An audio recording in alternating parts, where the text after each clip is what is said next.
Hey, it's Robin at Fresh Face Ginger. If you're in your 40s like me and you feel like your foundation is settling into your fine lines or getting drier by midday, a stick foundation formula may just be the switch you need. Today I'm trying the moisturizing foundation from Adele Natural Cosmetics. It'll keep your skin soft, hydrated, and smooth, and an added surprise is it smells like chocolate. And no, it's not because there's a fragrance added to it. It actually has cocoa butter in it. Yes, cocoa butter is actually good for your skin, especially as you get older. It helps by locking moisture in and smoothing out the fine lines on the face, and provides antioxidants like vitamin E to fight free radicals. So let's see how this foundation actually applies to the skin. And most of the other products I'm using today are from Adele. So if anything jumps out at you, make sure you use my discount code for 15% off your entire order. So I just try to roll it up a little bit so that it doesn't break while I'm using it.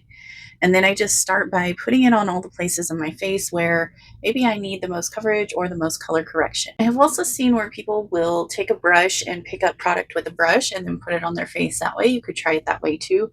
I just feel like this is the easiest way to go. And then an added tip before I close this up is make sure the makeup is rolled all the way down before you put the cap back on, because if you have it up even the slightest bit, some of the makeup will get stuck in the cap. So don't do that because you'll end up wasting product. The click of the magnetic lid is very satisfying, just saying. Most makeup I use just a dry makeup sponge. Today I went ahead and got this damp just because this foundation formula is a bit thicker than some of the other ones I use.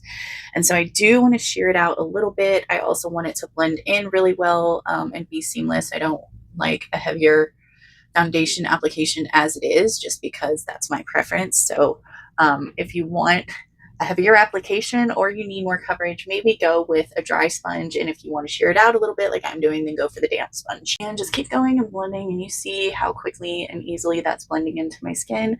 That's what I want when I wear foundation.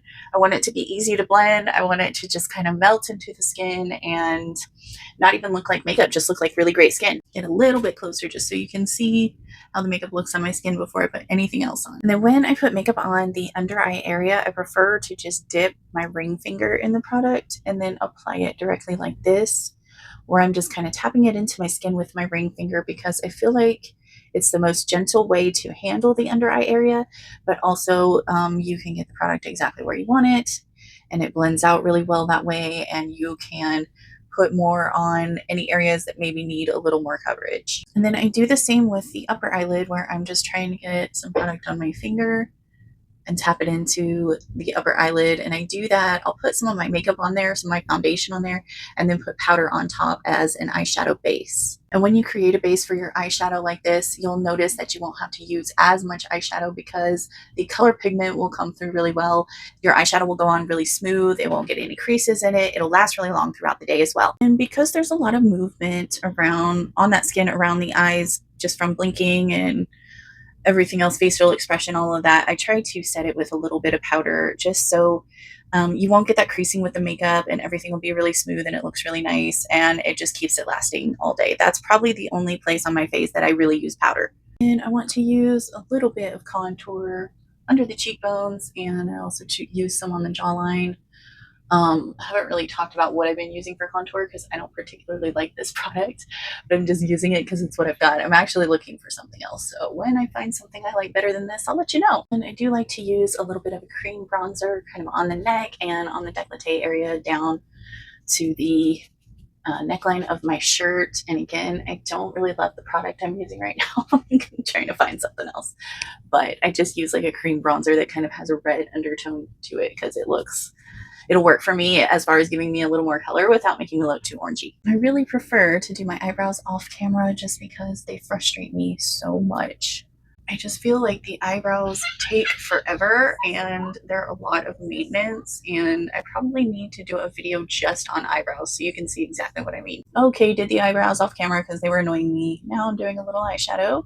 This one is called Summer Nights, and this one is Espresso. And I'm just taking a soft, fluffy brush with no product on it to blend. Then I'm going to use the cream blush, which comes in a container just like the foundation. And I'm going to use this as my cheek color and my lip color. And you can blend this in with your fingertips. You could use a little brush like this. You could actually, when you open up the product, you could dip the brush into the blush and then apply it on your cheeks. But I love to use these cream blushes as my lip color because they just work really beautifully as a lipstick too. And then I'll use a lip liner to clean up the lip line a little bit. And someone is weed eating outside of my house. Wonderful. And here is the final look. I'm really loving this foundation. I love the way it looks and feels on my skin and how seamlessly it blends in. But I just want to hear from you. Would you try a foundation that actually smells like chocolate?